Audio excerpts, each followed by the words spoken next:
नारायण नारायण नारायण नारायण। ध्येयं सदा परिभगनमभीष्टदोहम् तीर्थास्पदम् शोभिरञ्चनुतं शरण्यम् भृत्यार्तिहं प्रणतपालभवाब्धिपोतम् वन्दे महापुरुषते चरणारविन्दम्। गुरुर्ब्रह्मा गुरुर्विष्णु गुरुर्देवो महेश्वरः गुरुः साक्षात् परब्रह्म तस्मै श्रीगुरुवे नमः। ओम नमो महद्भ्यः ब्राह्मणेभ्यो नमो नमः। परम प्रेमास्पद परमात्म स्वरूप 11वां स्कंद श्रीमद् भागवत का चल रहा है। उसी क्रमशः आज 11वें स्कंद का प्रथम स्कंद जो कि हरि जी महाराज ने उत्तर दिया है, तो वो निर्गुण परमात्मा के भक्त कैसे होते हैं ये अभी तक आपने सुना। परमात्मा तो निर्गुण सगुण दोनों है, वो तो पूर्ण है। जैसे फ्रिज में रखा हुआ दूध या पानी अपने आप आकार ग्रहण कर लेता है, ऐसे अपने शैत्य गुण विशिष्ट से वो अपने आप बन जाता है। उसी प्रकार से परमात्मा भी अपनी इच्छा से ही निज इच्छा निर्मित तनु माया गुण गोपार, अपनी इच्छा शक्ति से ही लीला शक्ति से ही कभी सगुण हो जाता है, कभी निर्गुण। तो परमात्मा में कोई भेद नहीं है। तो जो भक्त, जो ज्ञानी भक्त हैं, वो निर्गुण परमात्मा की आराधना में लगे हुए हैं, और जो भक्त सगुण परमात्मा में लगे हुए हैं वो दोनों एक ही हैं। सर्वभूतेषु समः शांता वासुदेवैक निलया, ये निर्गुण परमात्मा के हैं। भगवान सब जगह है, वासुदेव सब जगह है। इस बात को जो निश्चय कर लिया है जिन्होंने, वासुदेव सर्वमिति समहात्मा सुदुर्लभा, तो वासुदेवैक निलया शब्द है, प्रयोग है। और सर्वभूतेषु समः शांता, इस प्रकार के भी भागवत उत्तम प्रकार के भगवान के भक्त हैं। अब सगुण का सुन लो। सगुण परमात्मा का ध्यान करते समय ध्येय है, उपासना में एक बात होती है, कर्मात्मक, भावात्मक, विधि निषेधात्मक और शासनात्मक धर्म होता है। धर्म ही ये वैभव ऐश्वर्य ये सब देने वाला है, पुण्य दे प्रदवाना। तो ऐसे ऐसे भक्त हैं सगुण उपासक कि जो इनको चाहिए नहीं। कहते हैं त्रिभुवन विभव हेतवा, तो वो कौन धर्म है? तीनों लोकों के वैभव को प्राप्त करने वाला जो हेतु है, कारण, वो है धर्म। वो धर्म नहीं चाहिए, पुण्य नहीं चाहिए। पुण्य नहीं चाहिए बोले हाँ, न पुण्य चाहिए न पाप चाहिए, भगवान चाहिए। जाको कछु न चाहिए सो साहन पति शाह। अच्छा, दूसरी बात एक और है कि चाह चमारी चूमरी, ये तो चाह है ना, धर्म की मोक्ष की भी चाह ही तो है। तो जहां समाप्त हो गई है, आप देखिए, धर्म ही नहीं, अर्थ न धर्म न काम कछु गति न चाहो निर्वाण, जन्म जन्म रति राम पद यह वरदान नान। हमें तो धर्म नहीं चाहिए, अर्थ नहीं चाहिए, काम नहीं चाहिए, मोक्ष भी नहीं चाहिए। चाही हुई मोक्ष तो छूट जाएगी। मोक्ष तो तुम्हारा स्वरूप ही है, मुक्त स्वरूप स्वभाव है, आनंद रूप है। तो उसमें तो किसी प्रकार की कोई बाधा ही नहीं है। तो जब किसी प्रकार की बाधा नहीं है तो उसको क्यों चाहा जाए। यहां पर कहते हैं न चलति भगवतस् चरणार विंदात लव निवेशार्थमपि मना। कितनी बड़ी बात है। लव निवेश माने पलक ऊपर से नीचे जाए इतनी देर भी मन हमारा भगवतस् चरणार विंदात न चलती, भगवान के चरणार विंदों से नहीं चलता है, हटता नहीं है। ऐसा सगुण उपासक भगवान का भक्त होता है, जिसका मन जरा भी लव निवेशार्थ भी नहीं चलता है और न तीनों लोकों का राज्य चाहिए। बात तो बड़ी सरल लगती है मुंह से कहने में, लेकिन तीनों लोकों का दूर रहा, इसी लोक का राज्य मिल जाए। वो प्रताप भानु जी गए एक तनु महाराज से, राज कल्प सत होए, कल्प सत राज्य मांग रहे हैं।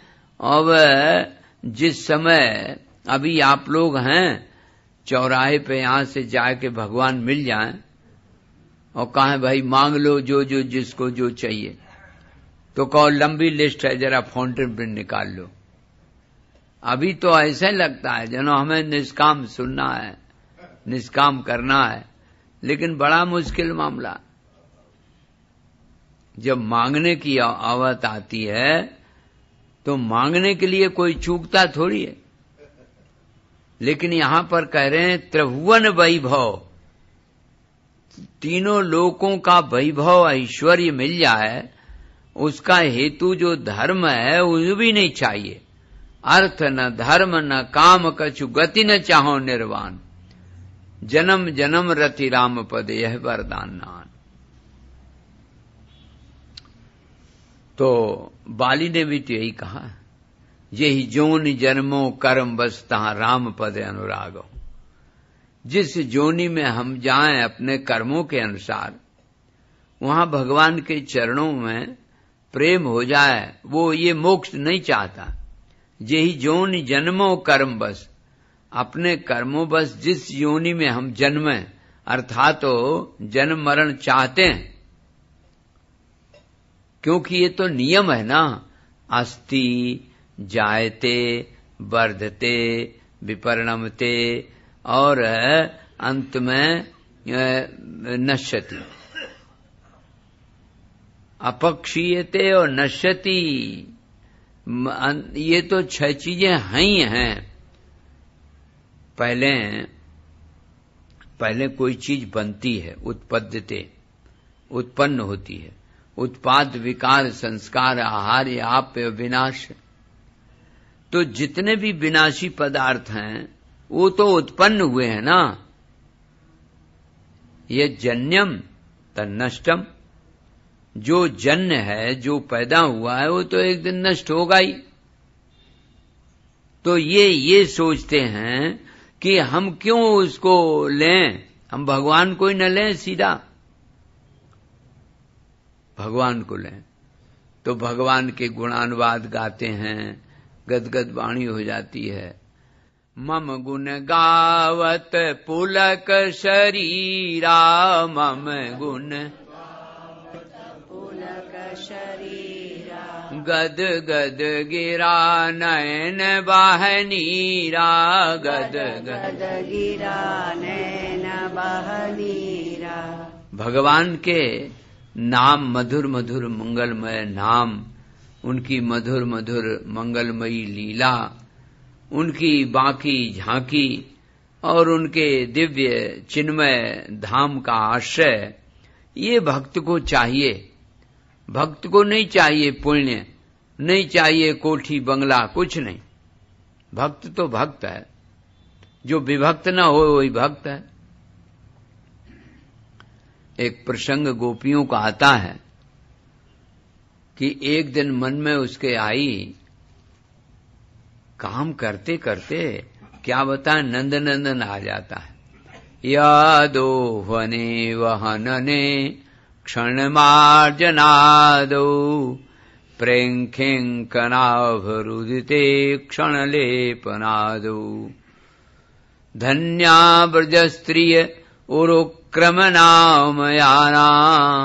धन्य है ये ब्रज स्त्रियां, जो कैसी हैं, जो गायंती, भगवान के नाम का उच्चारण गान करती हैं। तो गायंती उरुक्रम, वो भगवान के नामों का गान करती हैं।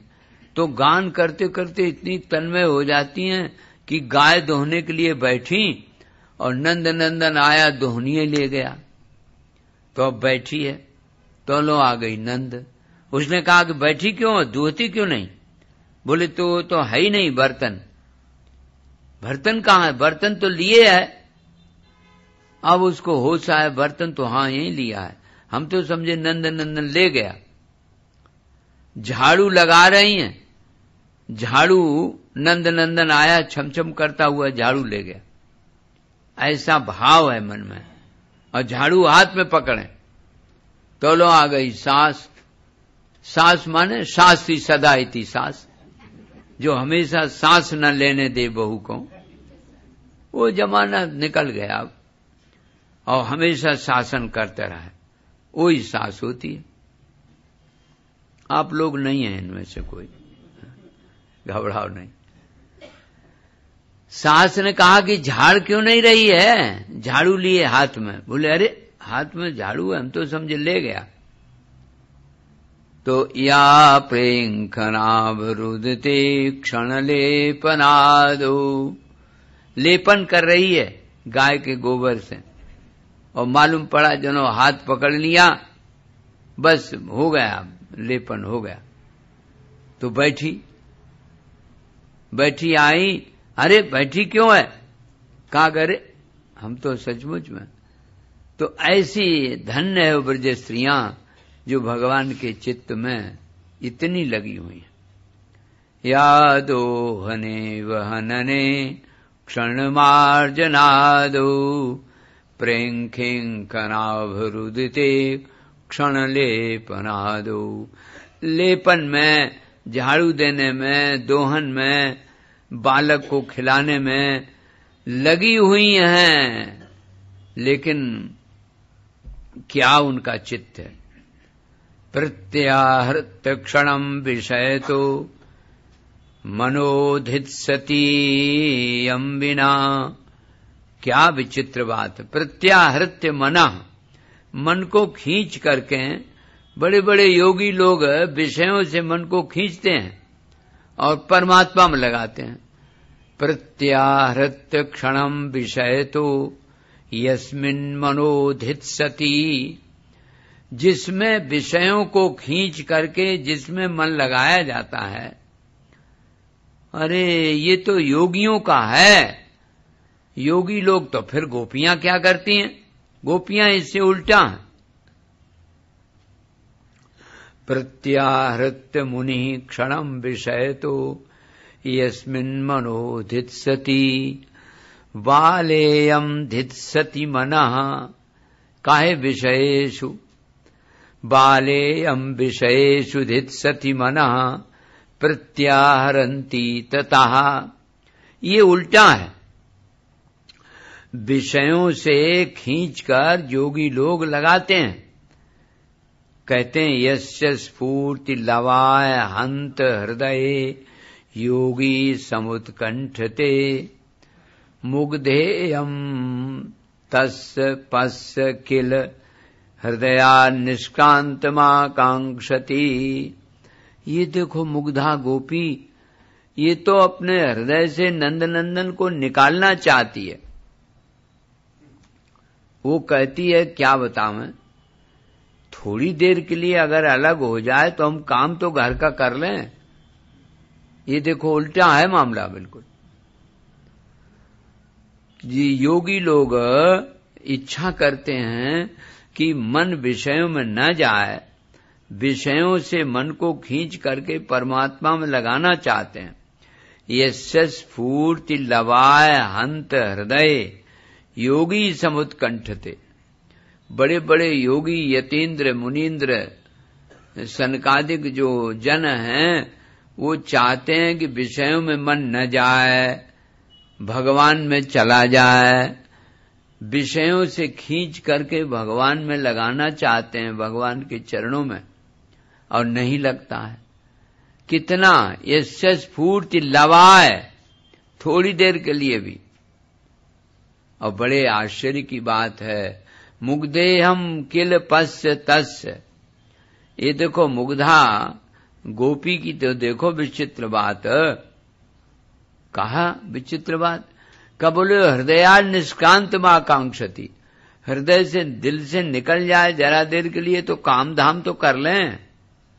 ये काम धाम के चक्कर में वो कहती है क्या बताएं, थोड़ी देर के लिए अगर बाहर हो जाए तो जल्दी जल्दी झाड़ू लगा लें, जल्दी जल्दी रोटी बना लें, जल्दी जल्दी काम कर लें।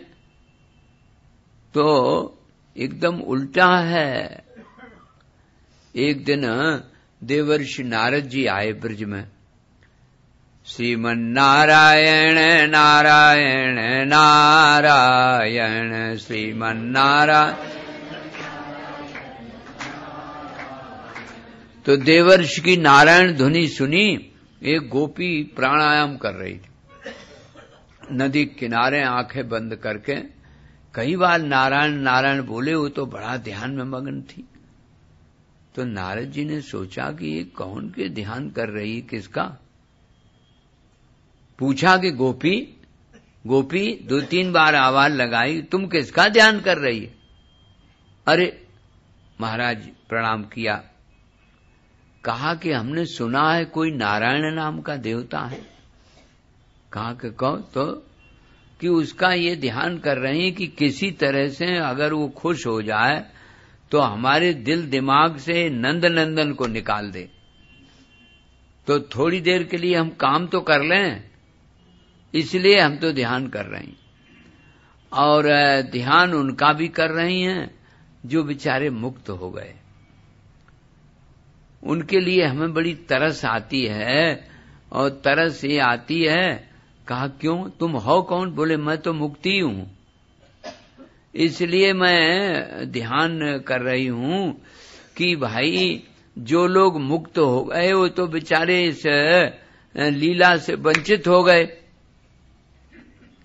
इसलिए हे प्रभु, अगर कोई आप में सामर्थ्य हो या नारायण नाम का कोई देवता हो तो ब्रज में किसी को मुक्ति न देना, नहीं तो ये लीला नहीं देख पाएंगे, आनंद नहीं ले पाएंगे। ये वहां के विचार हैं। तो त्रिभुवन, तीनों लोकों का वैभव का हेतु जो धर्म है उसको भी नहीं चाहते।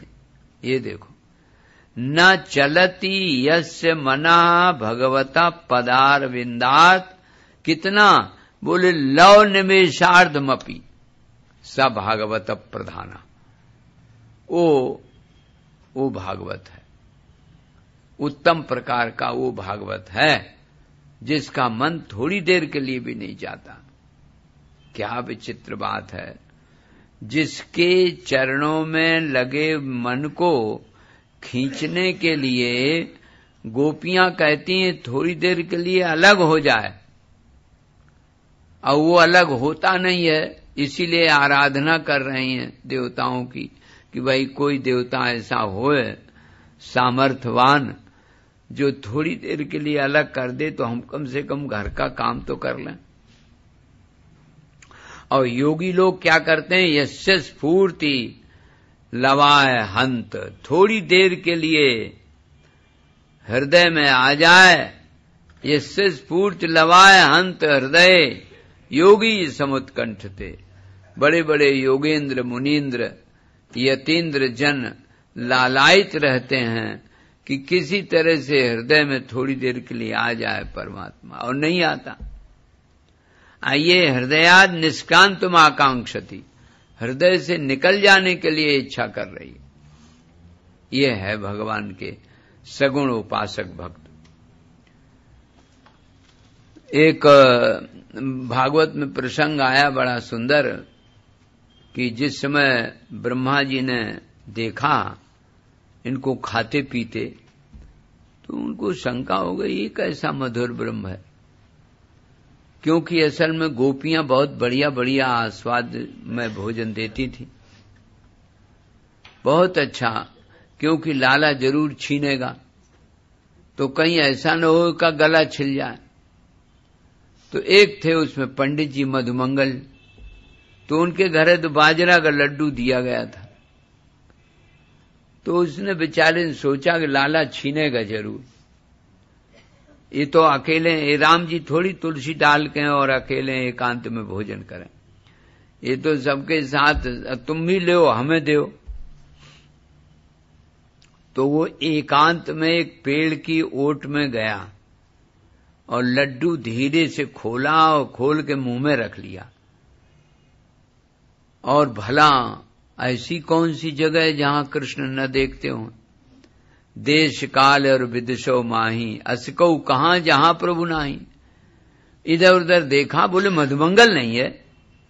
एक छलांग लगाई और वहां पहुंच गए, उसका गला पकड़ा, मुंह खोल लिया, लड्डू भीतर का अपने मुंह में रख लिया। तो ब्रह्मा जी ने कहा कि ये कैसा ब्रह्म है भाई, झूठे की भी तो हद होती है, दूसरे के मुंह में से निकाल के अपने मुंह में रख लिया। अरे राम राम। तो उनको ये हुआ कि कोई और मंजू महित्वम दृष्टुम, कुछ मंजू महिमा देखें, परीक्षा नहीं ली, और लीला को देखने का मन हुआ। तो क्या किया कि बछड़े थोड़े घास को देखते देखते आगे बढ़ गए। तो बछड़ों को आगे देखा तो ग्वालों का मन चला गया। ग्वाल खाए पी रहे थे, बड़े मस्ती में खेल कूद रहे थे। तो कहा रे बछड़ा दूर तक चले गए। तो भगवान ने कहा कि तुम खाते पीते रहो, हम घेर लाते हैं। तो भगवान चले तो मुंह में लगा हुआ है दही चूड़ा, और एक हाथ में अंगूदी फल अचार और एक हाथ में चूड़ा। तो ब्रह्मा जी ने देखा, टुकुर टुकुर बोले अरे राम राम, ये कैसा ब्रह्म है, कौआ झपट्टा मार रहा है मुंह में से। पहले तो हमको यही शंका हुई कि अघासुर नाम का दैत्य ये उद्धार कैसे हो गया, क्योंकि अघमाने होता है पाप। तो पाप के पेट में भगवान गए और पेट का फाड़ के उद्धार कर दिया, उसकी ज्योति भगवान में समा गई। तो कोई क्यों पुण्य करेगा, भगवान का नाम ले लिया, बस हो गया काम। तो एक शंका ये, दूसरा लड्डू का, और तीसरी शंका ये और हो गई, ये कैसा मधुर ब्रह्म है। ये ग्वाल वालों को और बछड़ों को गुफा में बंद कर दिया। भगवान ने कहा कि अच्छा ब्रह्मा जी, हम ही से कंपटीशन करोगे?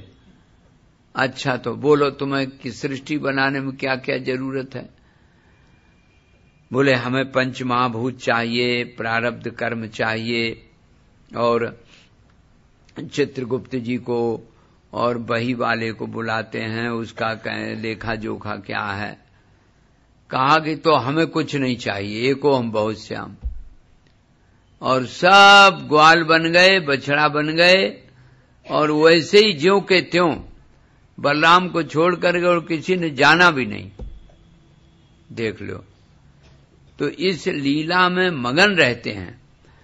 वो कहते हैं भक्त लोग, दुर्लभ गमात्म तत्व निगमाय तवास तनोष चरित महामृताब्दि परिवर्त परिश्रमणा।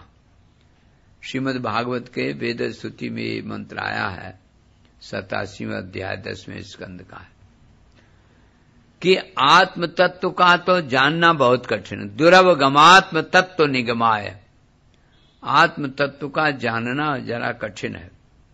तब फिर कैसे?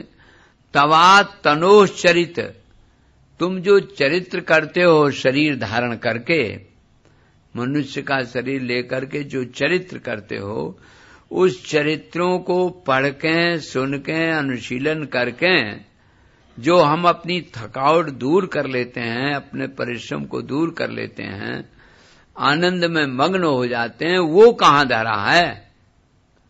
वो तो तभी धरा जब, अगर परमात्मा सगुण ना होते, आप सोचिए, तो इन भक्तों को दर्शन कैसे होते? भक्तों के जाए जाए सुख दीन, उनके आश्रमों में स्वयं गए और उनको आनंद दिया, सुख दिया, ये कैसे संभव था? ये तो ठीक है वशिष्ठ जी सत्य सलाहकार हैं, लेकिन जावंत सलाहकार कैसे होता? और मानव दानव, लंका, भारत और नर नारी, इन 7 को एक करने वाला कौन होता? बता, यदि भगवान सगुण साकार न होते तो सगुण साकार होने पर ही तो ये लीला करते हैं। तो भागवतकार कहते हैं कि जब आप सगुण साकार रूप में प्रकट हो जाते हैं तब हमको ये लाभ मिलता है, नहीं तो लाभ कहाँ? ये दुर्लभगम आत्म तत्व तो भैया बहुत कठिन है, वो हमको कैसे मिले?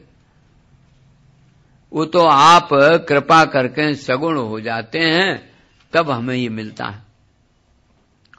आगे बड़ा सुंदर वर्णन करते हैं कि प्रभु ऐसा असल में है, प्रणय रसनया तवाग्नि पद्मम, प्रणय की रचना से ना भगवान की जबरदस्ती भक्तों को देखिए।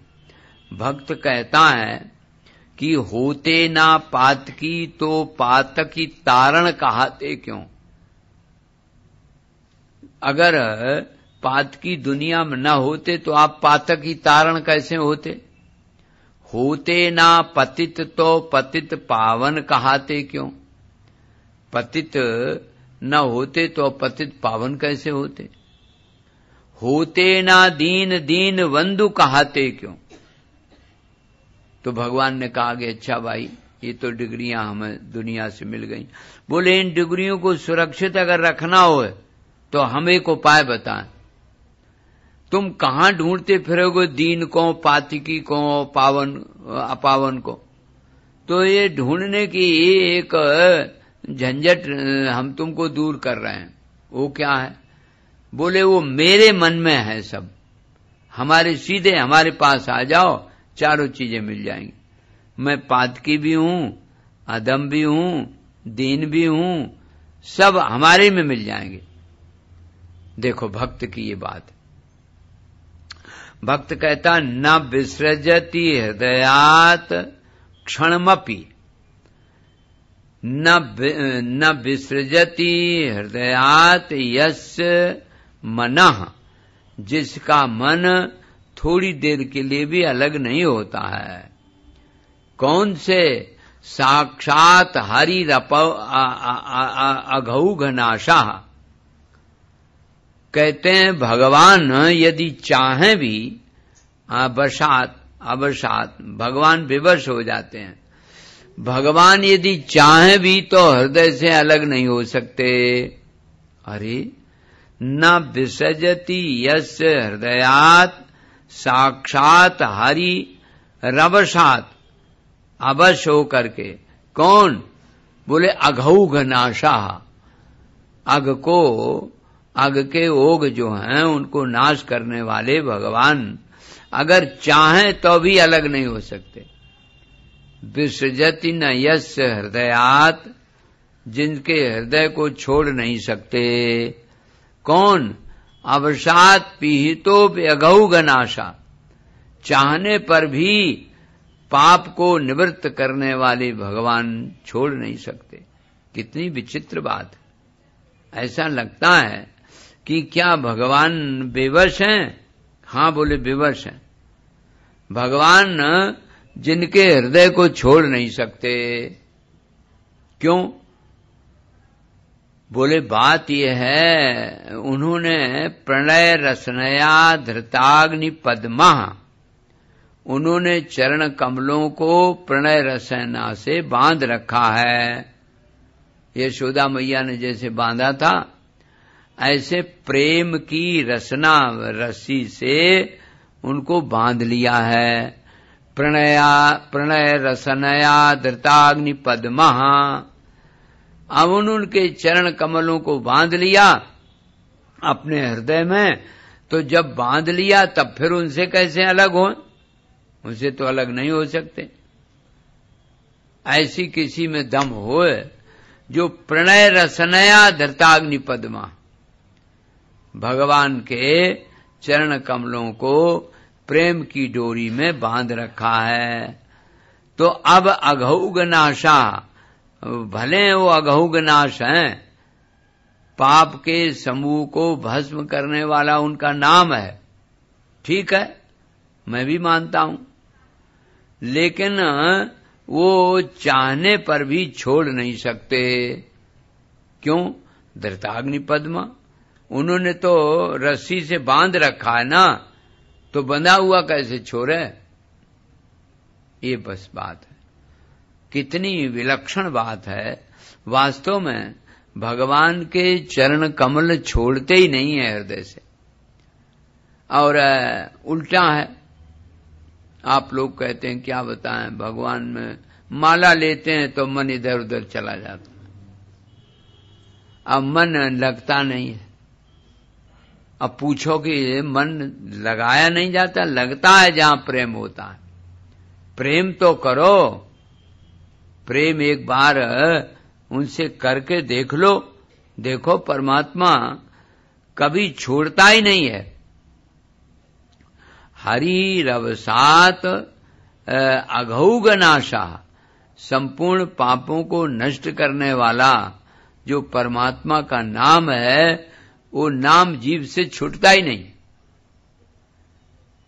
कैसे? असुचिरवा सुचिरवा, चाहे पवित्र हो चाहे यस स्मरणे न चेता।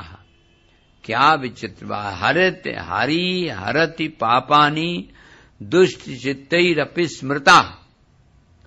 भगवान के नाम का इतना महात्म है कि वो नाम पापों को भस्म कर देता है। किसका? दुष्ट चित्तैरपि स्मृता।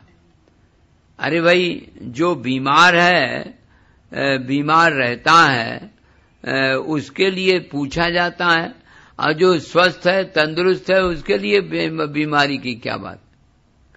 तो भगवान पूछ रहे हैं यहां कि ये बताइए, कौन सा ऐसा समय है, कौन सा ऐसा काल है, कौन सा ऐसा देश है जिसमें ऐसा भगवान का भक्त जो कभी छोड़े ही ना, भगवान के चरणों के सिवाय और कुछ उसको चाहिए नहीं। ऐसा कौन है भाई? ऐसा तो बड़ा मुश्किल मामला। हां, बोले है। भक्त, भगवान का जो प्यारा भक्त होता है, वो भगवान के नाम को नहीं छोड़ता। असुचिरवा सुचिरवा, हरिर हरति पापानि दुष्ट चित्तैरपि स्मृता। दुष्ट से दुष्ट चित्त को शांत कर देता है। क्यों?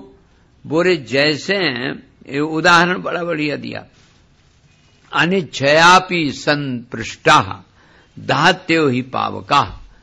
जैसे बिना इच्छा के आग छू जाए, कहीं जरा सी उंगली लग जाए आग में तो जल जाए, जला देगी।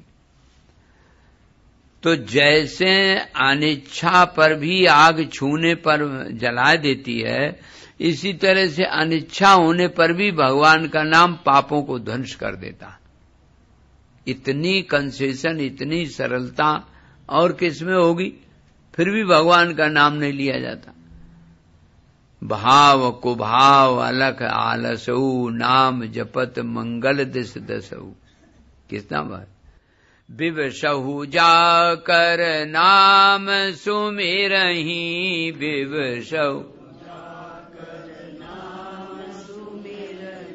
जन्म अनेक चरित अघदाहि, जन्म अनेक चरित अघदाहि। सादर सुमिरन जे नर करहि, सादर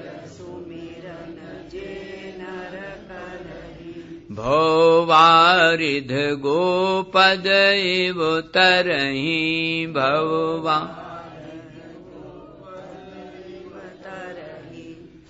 भगवान का नाम विवश लेकर के कोई ले ले तब ये दशा। विवशऊ जाकर नाम सुमिरहि, जन्म अनेक चरित अगदाई, अंजन अनेक जन्मों के चरित्र नष्ट हो जाते।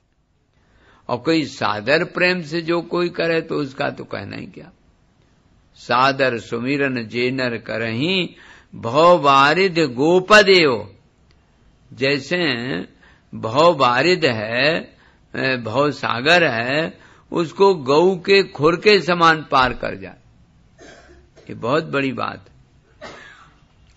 तो भगवान के नाम का उच्चारण करने वाले, भगवान के मधुर मंगलमय नाम, उनकी बाकी झांकी, उनकी ललित लीला, उनके धाम का आश्रम, ये आश्रय वो सब चिन्मय है।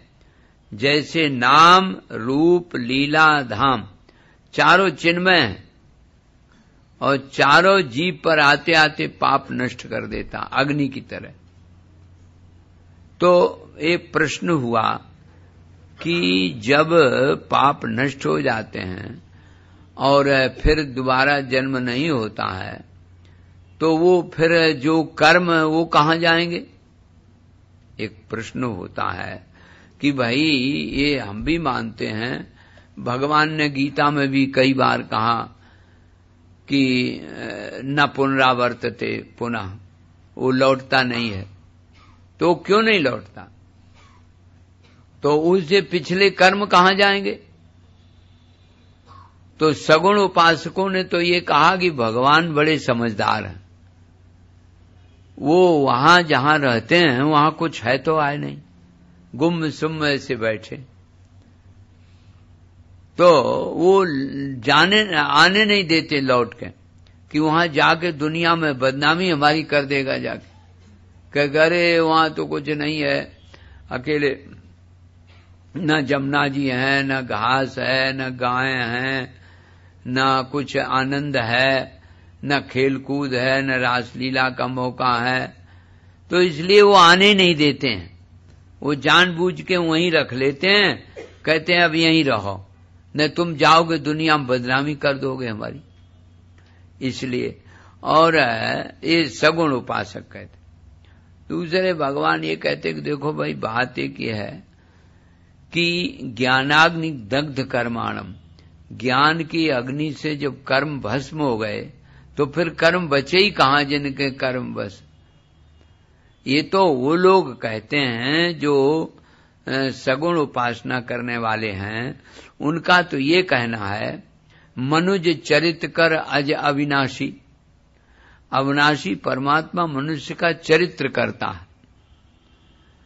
तो मनुष्य के चरित्र से क्या हमें शिक्षा मिलती है? हमें शिक्षा मिलती है। हमें शिक्षा क्या मिलती है? जैसे नाटक का एक नियम होता है, नाटक पहले लिखा जाता है तब खेला जाता है, एक बात। नाटक समाज के लिए उपदेश लाता है कुछ न कुछ। और तीसरी बात यह है, नाटक के जो नट है उसको सब मालूम रहता है, लेकिन आज उतना ही पाठ करना जितना होना है। जैसे राम जी लक्ष्मण जी की शक्ति पर रोए, राम जी को मालूम है, वो नाटक में है, उनको याद सब पूरा है कि हनुमान जी जाएंगे द्रोणगिर से संजीवनी ले आएंगे, फिर सुंघाएंगे, फिर लक्ष्मण जी होश में आ जाएंगे, फिर लक्ष्मण जी लड़ेंगे और मेघनाथ को मार देंगे, इतना सब मालूम है। लेकिन फिर भी रोए क्यों? इसका मतलब आज उतना ही पाठ करना है, मालूम तो सब है। यद्यपि सर्वज्ञ परमात्मा है, सर्वज्ञ है, सर्वशक्तिमान है, लेकिन फिर भी उतना ही पाठ करना है जितना आज अभिष्ट है, और उतने ही से उपदेश प्राप्त हो। उपदेश ये प्राप्त हो कि मिले न बंधु सहोदर भ्राता। सहोदर भाई के लिए कितना प्रेम करना चाहिए, पत्नी भी मिल जाएगी, पुत्र भी मिल जाएगा, धन भी मिल जाएगा, लेकिन सहोदर भाई कहाँ मिलेगा? ये दुनिया को बताने के लिए, भाई भाई के प्रति प्रेम करने के लिए सिखाया है। और लिख तो जाता ही है, पहले सब खेला जाता। ये नाटक का उद्देश्य ही होता है। तो वो कहते हैं कि ये नाटक है परमात्मा का। महाभारत में प्रसंग आया कि जब पृथ्वी ने आकर के, देवताओं ने आके स्तुति की, तो भगवान ने सोचा कि नाटक तो करना चाहिए, और नाटक बिना कलयुग के पूरा नहीं होगा। तो कलयुग को और द्वापर को बुलाया। कलयुग से कहा कि तुम दुर्योधन बन जाओ। कहा प्रभु बड़ा वैसा विचित्र। कहा कि कोई बात नहीं, तुम दुर्योधन बन जाओ, और द्वापर से कहा तुम शकुनी बन जाओ। तुम दोनों जने हमारी मदद करना। अब हम नर नारायण दो रूप बन जाएंगे तो संहार हो जाएगा दुष्टों का, नहीं तो होगा नहीं बिना तुम्हारी मदद के। तब दुर्योधन बने कलयुग और द्वापर बने शकुनी, ऐसे सब कोई कोई कुछ बना, कोई कुछ बना। तब ये नाटक हुआ। तो नाटक माने है ना अटक, उसमें अटको नहीं, तब तो खेल है। और अगर उसमें ही अटक गए, कहीं भीष्म पितामह ऐसे थे और देखो तो 6 मिलकर के महारथियों ने मार दिया अभिमन्यु को, ये सब में नहीं, नाटक है वो तो खेल है। और खेल है, खे आकाशे लिएते इति खेल, वो तो खेल है, होता है। एक बार सच्ची घटना हुई कि मेघनाद, रामलीला हो रही थी, मेघनाद को लक्ष्मण जी मार रहे थे। तो मेघनाद का सिर लक्ष्मण ने काट दिया, और वहीं उसकी मां भी बैठी थी जो मेघनाद बना था। तो माताएं सब करने लगी, देखो देखो देखो तुम्हारे लड़के को मार दिया ये। तो उन्होंने कहा कि ये हमारे लड़के को मार नहीं दिया, ये तो पुतना था, हमारा लड़का तो अंदर बैठा है। ये तो बहुत प्रसन्नता की इस बात, इतना बढ़िया पाठ किया कि बिल्कुल सच्चा मालूम पड़ा, इसलिए उसको इनाम देना चाहिए। ये देखो, तो जो समझदार लोग होते हैं वो तो इस नाटक को समझ जाते हैं कि नाटक है, इसमें खेल में क्या रखा। और जो नहीं समझदार होते हैं, आप लोग समझदार हैं, घबराइए ना। इस संसार एक खेल है, नाटक है। सबई नचावत राम गोसाई, कोई अनुकूल है, कोई प्रतिकूल है, कोई सुखी है, कोई दुखी है, यही तो संसार है। संसार माने यही है। तो इस संसार में आकर के जो जीव यहां पर मनुष्य के चाहे सगुण की चाहे निर्गुण की, जब सब परमात्मा एक ही है, उसका ध्यान करे, उसके कृतज्ञ हो कि हे प्रभु हम आपके बड़े भारी कृतज्ञ हैं।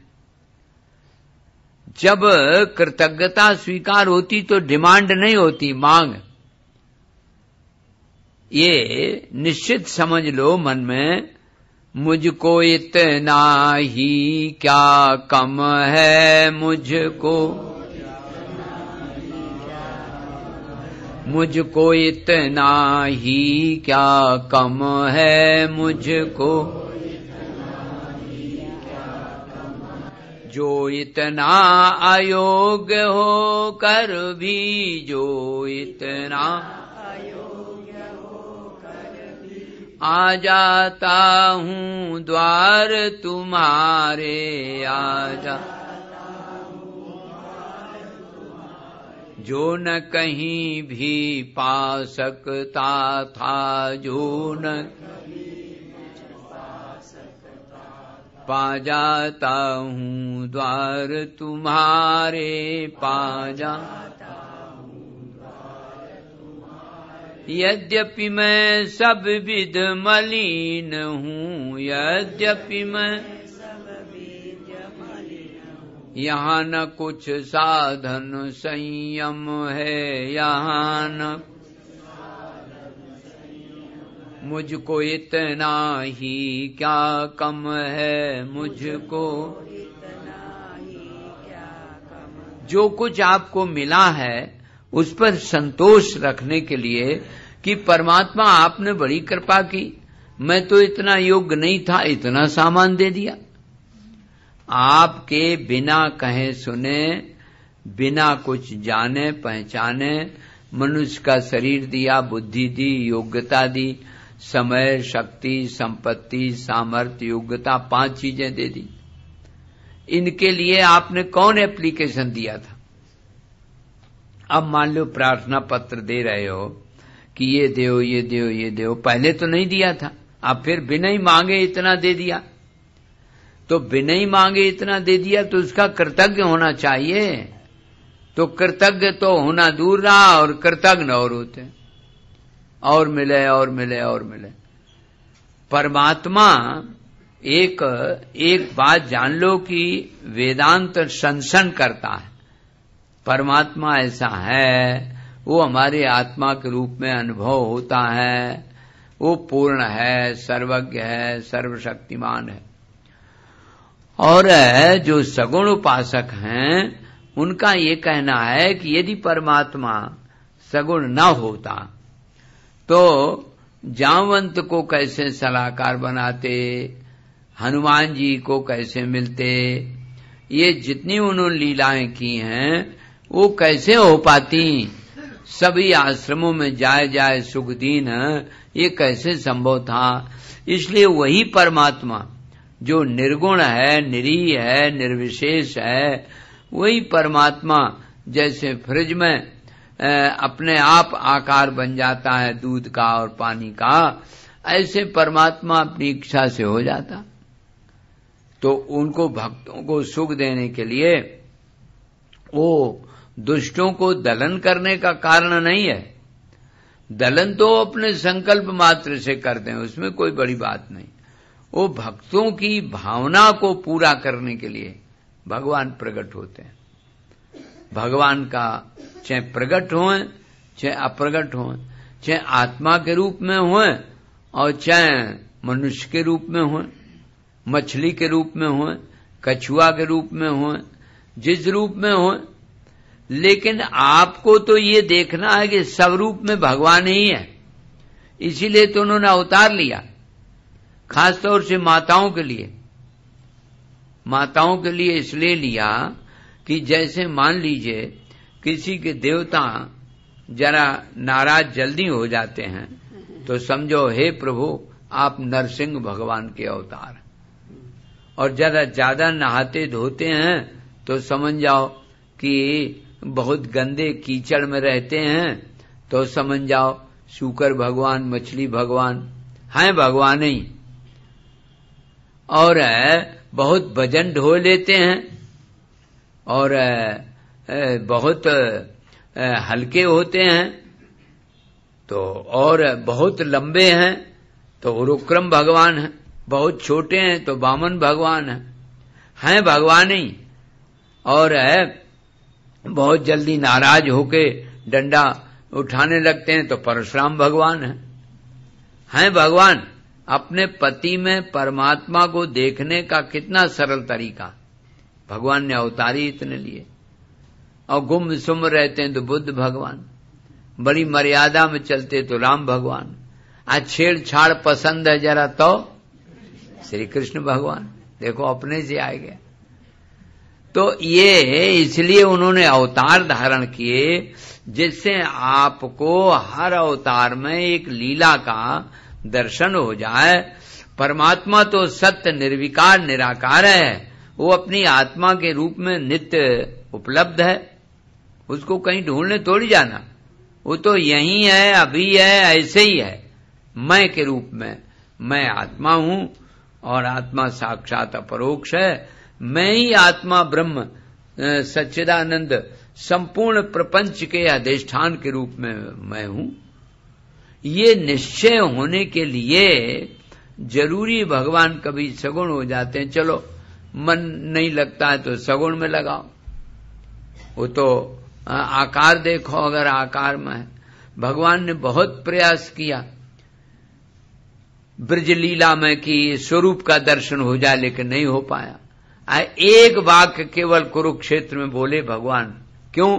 भगवान के नाम का स्मरण, रूप के, लीला का, धाम का, ये आश्रय लेने वाले गोपियों को जल्दी स्वरूप का ज्ञान हो गया। बोलो प्रेम से कृष्ण भगवान की जय। ओम पूर्णमदः पूर्णमिदम् पूर्णात् पूर्णमुदच्यते पूर्णस्य पूर्णमादाय पूर्णमेवावशिष्यते। ओम शांति शांति शांतिः। हरिः ओम। श्री गुरुभ्यो नमः। हरिः ओम।